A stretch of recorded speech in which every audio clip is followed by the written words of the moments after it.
Bonjour Douala, bonjour Soflane, bonjour également à Thierry Carole. Je vous accueille à Yaoundé naturellement, vous l'avez indiqué, le cœur enflammé de joie, vous, mais également nos millions de téléspectateurs, ceux du Cameroun et du monde entier qui sont tous chargés. Faute d'informations moins réalistes ont été les poulains déclarant Sidoff hier à propos de cette rencontre contre le Bénin, une dernière rencontre de poule d'ailleurs, s'agissant de la compétition qui se joue en terre égyptienne, la CAN 2019. En tout cas, le coach, on l'a vu à un moment donné, qui a donc voulu lui-même enfiler le maillot, question de descendre dans l'air de jeu pour pouvoir défendre les couleurs de l'équipe nationale, les Lions indomptables du Cameroun. Cameroun Tribune édition de ce jour préfère d'ailleurs se projeter plutôt vers l'avenir en disant que l'essentiel a été fait, à savoir la qualification pour les huitièmes de finale et l'avenir du Cameroun à la CAN se joue contre le Nigeria. Ce sera le 6 juillet prochain. Le quotidien camerounais à capitaux publics, Cameroun Tribune édition de ce jour, souhaite pour cela que les Lions se montrent un peu plus conquérants par rapport à cette rencontre contre le Bénin. La une agressive du quotidien Cameroun Tribune. Vous le voyez ce matin, c'est cette émission d'information du Congrès américain. C'était quelque chose qui était quelque peu souhaité par le Parlement camerounais, aussi bien au niveau du Sénat qu'au niveau de l'Assemblée nationale. Eh bien, la mission d'information du Congrès américain est donc en terre camerounaise. Son déploiement a commencé depuis dimanche dernier. Les parlementaires du pays de l'oncle Sam ont été reçus hier à titre de rappel par le premier ministre chef du gouvernement, une audience justement qui a été accordée par Joseph John Goutet, cela au nom du président de la République Paul Biya. La situation sécuritaire dans la région de l'extrême nord, mais également celle dans le nord-ouest et le sud-ouest camerounais était naturellement au centre des échanges entre cette mission des parlementaires américains et le gouvernement de la République, dont le chef est Joseph John Goutet, qui parlait là au nom du président de la République Paul Biya. Renchérit encore Cameroun Tribune édition de ce jour. Ils y sont.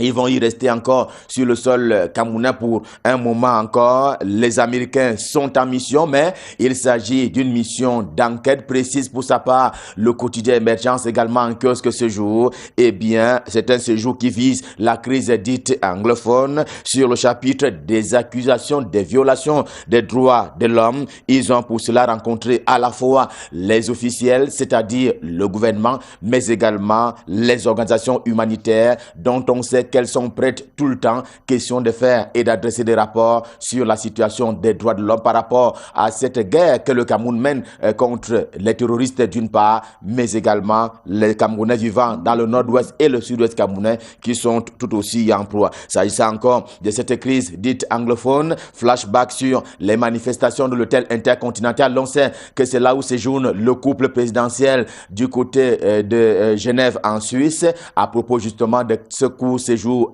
privé dont bénéficie le couple présidentiel. Le journal L'Orphelin revient là-dessus ce matin à propos des manifestations du week-end dernier. En guise d'analyse, le couple présidentiel a été perturbé, dit-il, avant de conclure partiellement d'ailleurs que cela n'a pas eu l'effet on ne peut plus escompter. La brigade anti-Sardina a acté certes, mais cela est allé avec un résultat quelque peu mitigé, renseigne le journal L'Orphelin. C'est d'autant plus que le docteur Jean-Claude Chandan-Tonnet se prononce également lui aussi ce matin dans les colonnes du tri-hebdomadaire Essingan. Eh bien, l'acteur justement de la société civile et défenseur du LACAM, il se prononce ce matin comme rarement d'ailleurs, le docteur Jean-Claude Chandan-Tonnet qui estime que cela relève d'une perturbation. Il aurait fallu que les manifestants actent autrement, que cela relève justement de ce qu'il appelle lui-même un cas qui mérite justement sur lequel on doit se pencher,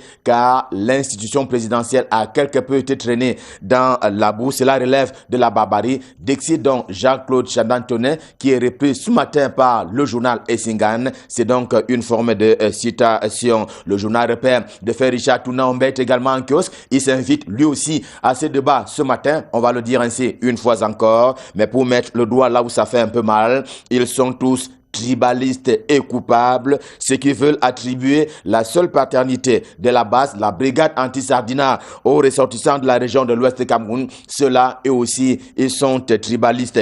Il faut éviter cette stigmatisation car le bien commun s'obtient par une revendication collective mais légitime. Le journal croit devoir inviter la communauté nationale et même internationale à criminaliser le tribalisme au Cameroun. Cas pratique avec le journal justement Ouest Echo, édition de ce mercredi qui attire justement l'attention sur ce qu'il est convenu d'appeler la mémoire collective. Il ne faut pas que chaque fois que la coalition à caractère politique est pratiquement en marche, qu'on pense justement à une éventuelle alternance, que donc soit s'aimer la confusion dans la tête des Camerounais, car l'arène politique se voit ainsi infectée alors qu'il y a une différence qui s'impose entre l'activité à caractère politique et l'activité à caractère essentiellement culturel. D'ailleurs, un éditorial qui avait été commis en son temps par Dominique Mbassi des Repères disait justement que c'est un sentiment quelque peu nauséabond qui infecte donc l'arène politique au Cameroun. On va rester dans la région de l'Ouest Cameroun avec la revue du Patriote, de qui justement on apprend de ce journal ce matin que un des Kouyus a été justement cité parmi les signataires d'un appel, un appel dit appel de l'Ouest Cameroun. C'est donc un des Kouyus qui a été découvert et démantelé par le journal ce matin. Son nom, Léopold Ndongfak Sonkin. La revue du Patriote publie justement le dit appel, qualifié d'appel des élites de la région de l'Ouest Cameroun, sauf que là-dedans, il y a un mort. Le journal L'Action remet la balle au centre, tout à fait logiquement. Le journal du comité central du Rassemblement démocratique du peuple camerounais, RDPC, tout aussi en kiosque ce matin, eh bien, il fait savoir que la riposte est complètement en préparation, celle que les militants du parti au pouvoir, le RDPC, justement, s'en vont commettre pour dire et faire entendre à leur tour leur voix sur la place genevoise, sur la place de Genève, autant que les autres places mondiales. On a vu certaines manifestations au lendemain de l'élection présidentielle du côté de la France, du côté de l'Allemagne et maintenant avec les événements de samedi dernier à l'hôtel Intercontinental, le journal L'Action nous apprend donc qu'il y a également les militants du RDPC qui s'en vont sortir leurs muscles, question de démontrer s'il en était encore besoin que le RDPC et leur champion Paul Biya sont toujours on ne peut plus populaires. En attendant, le jour dit, eh bien, le quotidien bleu, le jour du jour partage avec ses lecteurs ce matin cette correspondance de Maître Yondo Black qui est donc adressée au président camerounais Paul Biya, aux avant-postes des libertés publiques. L'on sait que Maître Yondo Black fut l'un des précurseurs, des pionniers en termes justement de revendications sur la place publique, d'ailleurs des libertés publiques à la fois individuelles et collectives. Il écrit donc à Paul Biya ce matin. Il fut d'ailleurs bâtonnier. C'est donc un ancien bâtonnier qui s'adresse au président de la République et qui vient ainsi de rompre le silence après les plaidoiries qui ont fait suite à l'élection présidentielle d'octobre 2018 au Cameroun. Et on sait que Maître Yondo Black faisait partie du collectif des avocats de Maurice Kamto, du nom du président national du MRC, le mouvement pour la renaissance du Cameroun, dont on sait qu'il a été mis aux arrêts. Il est actuellement en prison. Le Maître Yondo Black qui appelle donc justement à un dialogue franc. Il ne faut plus attendre. Justement, il est devenu urgent de ne plus attendre à propos de ce dialogue-là qui devrait être à la fois franc mais également empreint de bonne foi. Tout à fait autre chose à présent avec au menu de Info Matin, le journal de Dieudonné Mveng qui se consacre au regroupement à caractère socio-culturel. C'est une donnée on ne peut plus réelle sur le sol camerounais. Eh bien, les Camerounais ont tendance à se regrouper une fois qu'ils se retrouvent dans les centres urbains. Question de mieux partager leurs us et coutumes. Cela n'est pas tout à fait une mauvaise chose. En tout cas, Info Matin, ce matin en parle et donne d'ailleurs la parole à un expert en la matière, à savoir Alphonse Joseph Bibé, qui affirme justement que ces regroupements-là ont un impact économique on ne peut plus important, impact économique mais également social. Cela participe, dit-il, du vivre ensemble. Le quotidien camerounais d'expression anglaise, The Guardian Post, tout aussi en kiosque ce jour, parle religion. C'est un sujet qu'il suit un peu depuis quelques jours maintenant. C'est à propos de cette vie actuelle du PCC. C'est un ordre religieux camerounais qui a pignon sur rue dans les deux régions dites anglophones, le nord-ouest et le sud-ouest camerounais, mais que le PCC Sisi est simplement en crise et déjà les fidèles de cette église-là accusent certains pasteurs d'entretenir à la fois le flou mais également la division. Le journal redoute que l'affaire n'aille justement au tribunal. Dès que cela est justement avancé par le quotidien d'expression anglaise The Guardian Post, on en arrive au journal Réflexion qui nous transporte du côté de Samé-Lima. Samé-Lima, justement, qui est quelque peu au devant de la scène depuis cette chaise vide qui a été manifestée sous les bons auspices d'André Noël Essiane, le maire de la commune de Samé-Lima. Après donc son coup de chaise vide, le journal Ce Matin Réflexion indique qu'il se sent de plus en plus seul par l'isolement que lui administre justement les autres présidents des sections RDPC. Il y en a 7 au total qui ont été justement retenus par le journal Réflexion et cela va contre les intérêts justement du maire de Samé-Lima. Réflexion justement parle d'une espèce de sanction à l'adresse de ce maire-là par rapport à ce qu'il appelle lui-même la désobéissance et même l'indiscipline contre son parti, le RDPC. Campons dans le Djaïlobo. Mais non sans parler économie et finances ce matin. Éco-matin de ce matin, c'est un quotidien camerounais qui traite traditionnellement des questions économiques et financières. Le journal qui confirme avec le JICAM ce matin que la crise des devises est une réalité. Elle est devenue une réalité dans la sous-région Afrique centrale, précurseur de cette dénonciation. Le JICAM vient d'être rejoint par Brazzaville, dont on sait justement que certaines autorités ont justement martelé que la rareté des devises est devenue également une réalité de ce pays-là. Il n'y a donc plus de doute. Les devises divisent davantage les économies et les finances dans la sous-région Afrique centrale. Et ce qui met d'ailleurs tout le monde d'accord pour ce qui est du Cameroun, c'est à propos de cette situation actuelle de Camerco. En tout cas, Diapason, c'est le journal de François Mboké dans sa livraison de ce jour, affirme qu'il y a des bonnes nouvelles en provenance justement de Camerco. Camerco est mieux visible dans les airs. De bonnes nouvelles de la société que dirige justement Louis-Georges Ndipendi, le président du conseil d'administration, qui n'est autre que le ministre des Transports. J'ai nommé Jean-Ernest Massena Ngale-Bibert, était justement au grand salon de construction d'avions et il a donc réussi, dit le journal, à conquérir de ce côté-là 2 projets en termes justement d'équipement. Voilà donc la bonne nouvelle dont parlait Diapason de François Mboké. Mauvaise nouvelle, par contre, en provenance du FMI, le Fonds monétaire international, eh bien, il se dit avec le quotidien L'économie en kiosque ce jour, le journal qui semble donc dire que le Cameroun a manqué une échéance avec le Fonds monétaire international, une échéance qui valait 540 millions de francs CFA, mais qui n'aurait pas été respectée par la partie camerounaise. Sa presse est également pressée ce matin d'annoncer que la lutte contre le blanchiment des fonds pour rester en matière économique, sa presse va justement en intensifiant avec d'ailleurs cette réunion qui s'est tenue sur le sol camerounais et il estime que la lutte contre le blanchiment des fonds va aller en s'intensifiant. Le groupe d'action contre le blanchiment d'argent sera plus que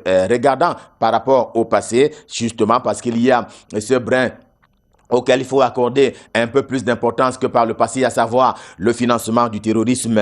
L'une des résolutions fortes à l'issue justement des travaux des agences nationales d'investigation financière de la sous-région Afrique centrale qui vient donc de s'achever à Yaoundé. Petite mutation avec le quotidien Mutation de Georges-Alain Boyomo dans sa livraison de ce mercredi, selon qui on attend la main lourde du gouvernement de la République relativement aux agences de voyage indélicates, le pneu crevé de sanctions. C'est d'ailleurs l'objet de la principale une du journal de Georges-Alain Boyomo. C'est pour dire que trop d'accidents n'ont pas fini de tuer les accidents. Il faut faire quelque chose pour que la situation soit complètement renversée. En faisant confiance aux autorités qui sont en charge de ce secteur d'activité, Mutation en appelle davantage à la vigilance des automobilistes et justement, il attire l'attention du gouvernement pour qu'il y ait une sanction un peu plus lourde à l'encontre des agences indélicates. Et avec cette interpellation du quotidien Mutation, revue de presse Made in Yaoundé, édition de ce mercredi, Stop fin, le cœur enflammé de joie, nous vous avons servi. Son prénom est Michael, son nom est Chipkio, l'autoforme Michael Chipkio, c'est lui que nous allons retrouver immédiatement du côté de Douala pour la suite et la fin de la revue de presse. Bonjour Michael, c'est à vous à Douala. Bonjour, Ghislain Pierre et Sono, la suite avec le quotidien La Nouvelle Expression qui nous donne des nouvelles de la Société nationale de raffinage après l'incendie intervenu au sein de l'institution le 29 mai dernier. Le journal parle d'une enquête à deux têtes pour mettre à nu les coupables de cet incendie survenu au sein de cette institution. Cependant, La Nouvelle Expression note certaines curiosités enregistrées dans l'enquête. La première, la justice a commencé par des arrestations. La première vague composée de plus de 5 directeurs de l'institution et selon des informations de La Nouvelle Expression, ces cadres intéressent les enquêteurs ou la justice pour leur responsabilité présumée dans l'incendie de la raffinerie. Mais pourquoi les avoir interpellés et écroués en prison alors que l'enquête n'était qu'au point de départ, s'interroge le quotidien La Nouvelle Expression qui conclut en se demandant si on avait peur que certains se soustraient de la justice camerounaise. Toujours est-il, écrit La Nouvelle Expression, qu'au-delà de l'accident déjà difficile à gérer, un autre volet est venu grossir le dossier, l'assurance de l'entreprise. Des informations de plus en plus concordantes indiquent qu'au moment de l'incendie, la Sonara n'était pas assurée. Aucune source officielle que La Nouvelle Expression a contactée depuis la propagation de cette information ne se prononce sur le sujet, ce qui fait dire à certaines sources qu'il vaut mieux la prendre avec des pincettes. Et le journal qui nous apprend également que des sources confidentielles évoquent que 6 autres cadres administratifs de l'entreprise ont été interpellés le 26 juin à Limbé et auraient été transférés à Yaoundé. Leur particularité, c'est que leur explication permettra d'en savoir plus sur la gestion du contrat d'assurance de la Sonara, écrit le journal La Nouvelle Expression en kiosque aujourd'hui. Le même journal parle également de politique aujourd'hui et d'élections Cameroun avec ses chiffres.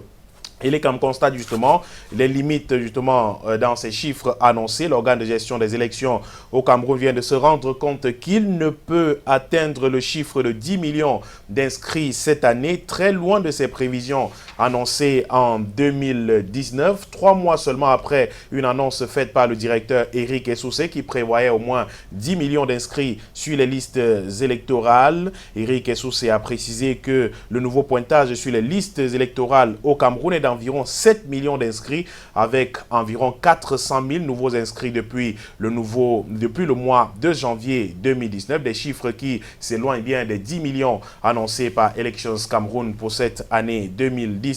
La politique encore, mais cette fois à l'Assemblée nationale du Cameroun et le journal La Nouvelle Expression qui nous parle de ce boycott du Social Democratic Front, le SDF qui boycotte un projet de loi à l'Assemblée nationale du Cameroun. Les députés du SDF ont quitté l'hémicycle au son des vuvuzela. Les explications de l'honorable Jean-Michel Nintu à lire dans le quotidien La Nouvelle Expression de ce jour. Le journal qui parle justement de ses camarades du chairman qui ont ressorti les vuvuzela au Palais des Verts de Ngouaïkele hier. L'instrument musical a en effet été utilisé pour marquer la sortie du groupe parlementaire SDF de l'hémicycle après le rejet de leurs questions préalables par les députés du Rassemblement démocratique du peuple camerounais. Une motion qui demandait le renvoi du projet de loi portant création, organisation et fonctionnement de la Commission nationale des droits de l'homme du Cameroun. Cette question préalable du Parti de la Balance est toutefois heurtée à la majorité obèse du Parti de la Flamme. 13 voix pour et 90 voix contre la dite motion. Ainsi, pour marquer leur désapprobation,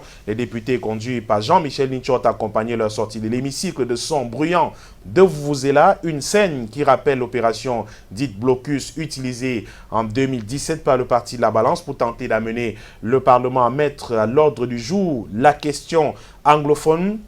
Et justement, les réserves émises par le journal, par le parti de Jean-Michel, le parti justement de Nijon Fundi, porté par Jean-Michel Nintu à l'hémicycle de Ngouaïkele pour le Parti de la Balance. Une nouvelle institution ne résoudra pas les problèmes actuels du pays. Le journal est contre, ou alors le SDF est contre la création d'une nouvelle structure, alors que rien n'est fait pour protéger les droits de l'homme au Cameroun. Les hommes politiques sont en prison parce qu'ils ont voulu exercer le droit justement de manifester. C'est pour toutes ces raisons que le SDF se dit contre ce cinéma à l'Assemblée nationale du Cameroun. Le SDF qui demande justement le bilan de la Commission nationale des droits de l'homme et des libertés actuelles qui n'a pratiquement rien fait selon le SDF pour résoudre la question des droits de l'homme dans notre pays. Le quotidien Le Messager parle également de cette actualité à sa grande une de ce jour. Le SDF qui claque la porte de l'hémicycle de Ngouaïkele hier, non content de l'adoption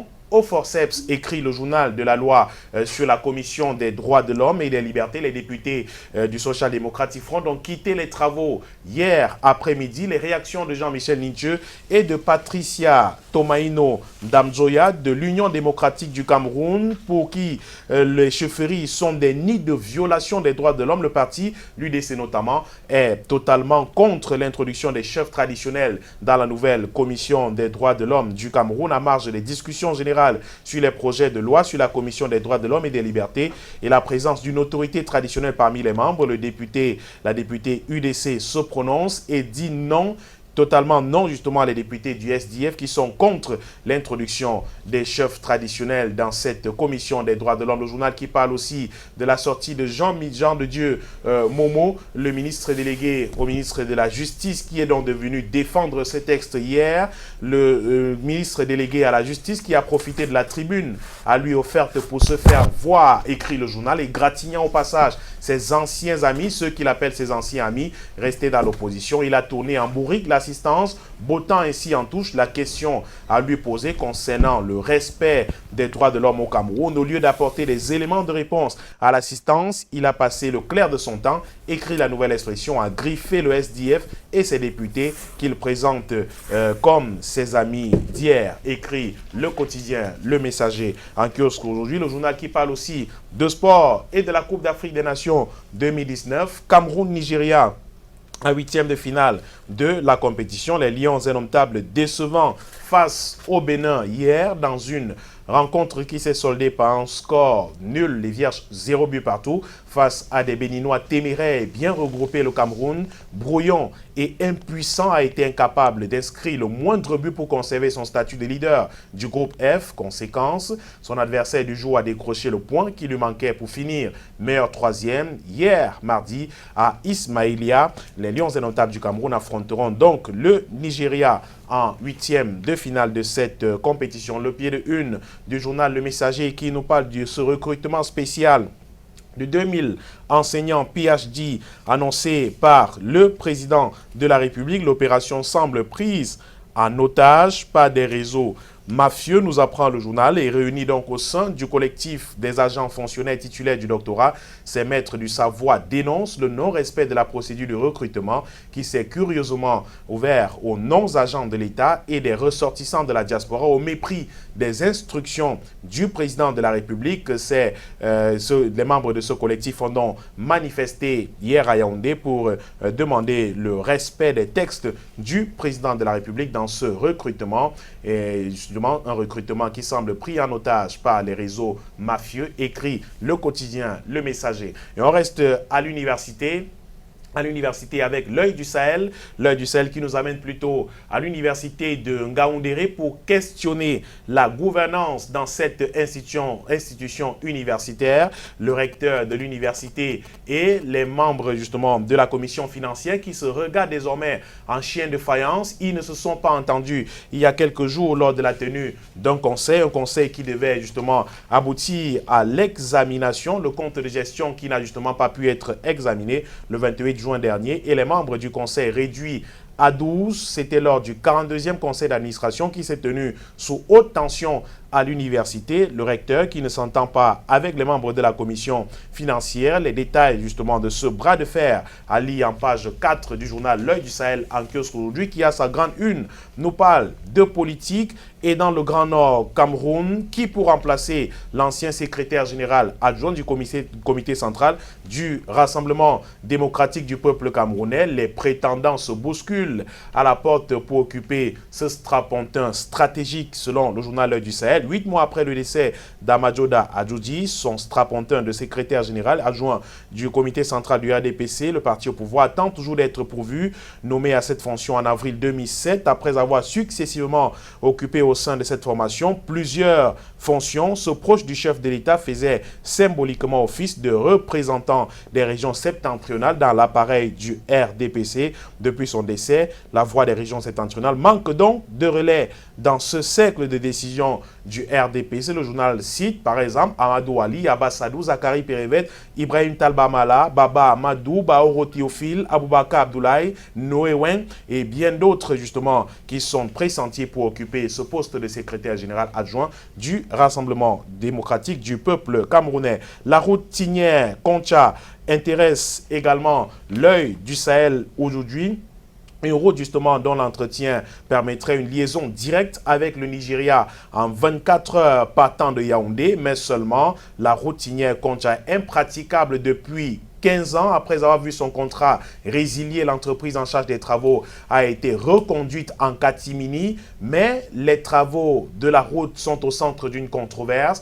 Les travaux qui n'ont pas débuté jusqu'ici, la route devenue impraticable pour les usagers, de nombreux usagers qui pouvaient partir de Yaoundé pour se rendre au Nigeria en 24 heures seulement. Équation impossible aujourd'hui à cause de l'état de cette route. Le journal Ouest Echo est également au kiosque Sojou. Ouest Echo qui nous parle encore des manifestations de Genève et de la diversion ethnique rentrée justement dans l'interprétation de ces manifestations. Le journal s'interroge si les ressortissants de l'Ouest Cameroun contrôlent cette organisation appelée Brigade Anti-Sardina. Comme chaque fois que le régime est mis en difficulté, le journal estime que le débat ethnique réapparaît pour briser la coalition anti-Biya. Une liste de 171 fils et filles originaires de la région de l'Ouest ont pondu un appel au calme et à la raison. Cet appel s'inscrivait dans le sillage des manifestations de la diaspora à Genève le 29 juin dernier pour exiger le départ du président de la République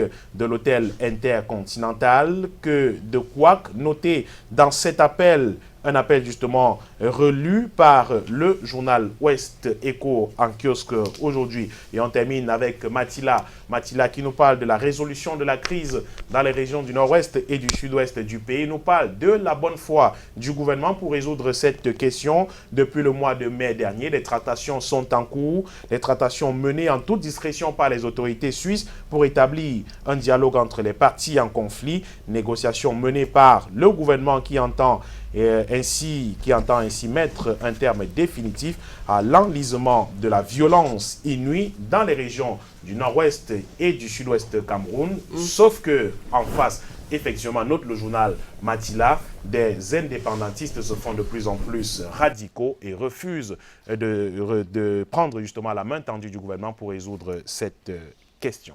Merci beaucoup, Michael. On va prendre la revue internationale.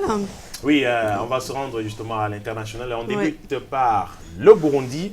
Le Burundi, avec cette sortie de l'Organisation des Nations Unies qui dénonce des violations graves des droits de l'homme dans le pays. La commission d'enquête de l'ONU sur le Burundi qui a partagé hier ses observations sur l'évolution de la situation des droits humains dans le pays depuis le mois de mars devant le Conseil des droits de l'homme réuni à Genève. La mission qui n'est pas reconnue par les autorités burundaises remet en cause la normalisation affichée par le gouvernement. Au contraire, la commission d'enquête constate un rétrécissement de l'espace démocratique et une intensification de la restriction des libertés publiques ces derniers mois dans le pays, écrit le site de le journal en ligne RFI. Un autre journal en ligne, c'est Africa News. Africa News qui nous donne des nouvelles de l'Algérie. L'Algérie avec la démission du président de l'Assemblée nationale qui était visé jusqu'ici par de nombreuses contestations dans le pays. Le président de l'Assemblée populaire, Mouad Bouchareb, l'une des cibles de la contestation dont l'Algérie est le théâtre depuis février, a donc rendu son tablier hier selon une responsable parlementaire dans le pays. La République démocratique du Congo avec RFI, le site, le journal en ligne qui nous parle justement d'un programme alimentaire mondial qui craint une famine, le programme alimentaire mondial plutôt, qui craint une famine à Ituri, c'est une région du pays. Selon l'ONU, les cas de malnutrition explosent dans la province congolaise, en proie à des violences, notamment intercommunautaires. Elles ont fait au moins 160 morts depuis avril et 300 000 déplacés, avec 13 millions de personnes en insécurité alimentaire. La RDC connaît déjà la deuxième plus grave crise de la faim dans le monde après le Yémen. Les Nations Unies tirent dans la sonnette d'alarme pour trouver une solution à ce problème de plus en plus grave dans le pays. Madagascar, avec l'hebdomadaire panafricain Jeune Afrique, le journal en ligne qui nous parle justement de la haute cour constitutionnelle qui confirme la majorité absolue à l'élection présidentielle, la majorité acquise par le président Andry Rajoelina. La cour constitutionnelle malgache qui a donc présenté hier les résultats définitifs des législatives proclamant la victoire du camp présidentiel. Si Andry Rajoelina dispose désormais de la marge de manœuvre nécessaire pour mettre en place la plus grande partie des réformes qu'il a prévues, il va devoir rassembler une population qui a largement boudé le scrutin dans le pays, écrit le journal Jeune Afrique en ligne. Et on poursuit avec la Côte d'Ivoire avec Africa News qui nous parle de plus de 20 ans plus tôt, 20 ans de prison pour l'ancien maire du plateau, l'ex-maire du plateau, le quartier administratif et des affaires d'Abidjan, Noël Akossi Benjo, un proche de l'ancien président ivoirien Henri Konan Bédié, a été condamné mardi par contumace à 20 ans de prison pour détournement de fonds publics. L'annonce a été faite par son avocat hier et on termine avec le Burkina Faso. Le Burkina Faso avec des nouvelles de ce putsch manqué dans le pays il y a quelques années. 8 accusés demandent la clémence depuis environ 16 mois. 84 accusés sont face au tribunal militaire de Ouagadougou dans le procès du putsch manqué de septembre 2015. Après le réquisitoire du parquet, les avocats de la défense ont entamé les plaidoiries pour leurs clients. Chacun demande l'acquittement pour infraction non constituée. Le parquet militaire a requis de 5 à 25 ans de prison ferme contre ces accusés. Ce mardi, hier précisément, 8 militaires et civils ont demandé la clémence du tribunal. Et c'est avec cette nouvelle que nous terminons cette revue de l'actualité internationale. Merci beaucoup à vous, M. Michael Tibkio, et surtout bon retour au sein de la rédaction du Canal International. Mais bon, peut-être on devrait proposer la chanson du cœur de ce matin. Nous avons deux propositions. La première, Ma conscience de Singila, et la deuxième, Trop de démêlés de Django Jack. Ça vous dit? Oui, ça me dit bien. Je vais faire le choix de Singila, Ma conscience. Ah, pourquoi? Ma conscience. Simplement, Soflane, parce qu'il me souvient au moment de la sortie de cette chanson, je me souviens simplement qu'il nous arrivait d'acheter ces petits magazines, les maths, oui. Maths ou les maths, je ne sais plus trop comment on appelle, pour recopier les chansons, les chanter encore après, vous savez à quoi ça peut. Vous avez fait ça? Oui. Ouh là là! Mais ça, c'est son époque. On utilisait les paroles pour... Mais Oh non, c'est pas si loin que ça. Hein. C'est pas si loin que ça. Bah, mais, c'est 2006. Des cahiers, Pardon? vous utilisez des cahiers À notre époque, oui. on recopiait, il n'y avait pas de maître. C'est vrai que la chanson est un peu plus récente, mais les paroles, Thierry en sait quelque chose, il sait à quoi ces paroles aussi. D'accord. Bien sûr. Merci beaucoup, Michael. Alors, on a bien noté que vous avez choisi Ma conscience de Singila. Vous aussi, vous pouvez choisir, hein, téléspectateurs chéris. Pour cela, il faut faire un tour sur notre page Facebook, choisir entre Ma conscience de Singila et Trop de démêlés du Camerounais Django Jack. Ça vous dit quelque chose? Trop de démêlés, les gars. Pour les petits. On va voir un peu. Hein. Pour les petits. Montrer qu'on est là. Faites pas baliser les mots.